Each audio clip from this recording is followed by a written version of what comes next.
पवित्रता ही आपको ऊंचा करती है। जैसा कि उत्पत्ति की पुस्तक उसके 37वें अध्याय की 8वीं आयत में लिखा, तब उसके भाइयों ने उससे कहा, क्या सचमुच तू हमारे ऊपर राज्य करेगा?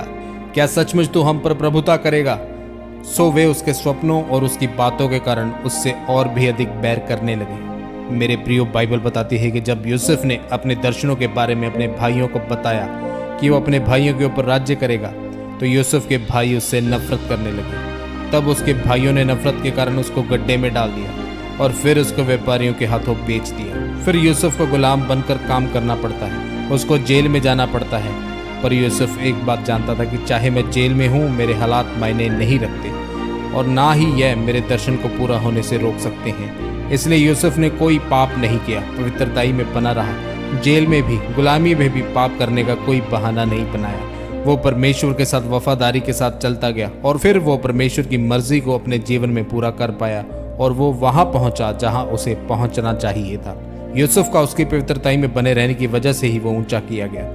आज आपकी समस्या गरीबी या बीमारी नहीं है, बल्कि आपकी समस्या पाप है। जिस दिन आप पवित्रताई में चलना शुरू कर देंगे तो ये सारी चीज़ें, सारी परेशानी आपके जीवन से चली जाएंगी और आप ऊंचे किए जाओगे।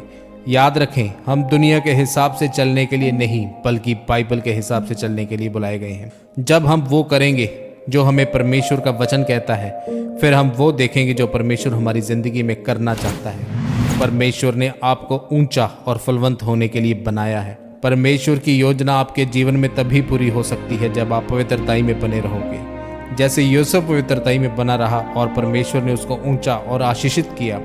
मरियम इसलिए ऊंची की गई क्योंकि वो दीन थी, पवित्रताई में थी। दानियल गहरे भेद जानता था क्योंकि वो बचपन से ही पवित्रताई में बना रहा। इसलिए मेरे प्रियो, आपको ऊंचा होने के लिए पवित्रताई में रहकर परमेश्वर के साथ चलना पड़ेगा। पाप को छोड़कर पवित्रताई में रहना पड़ेगा।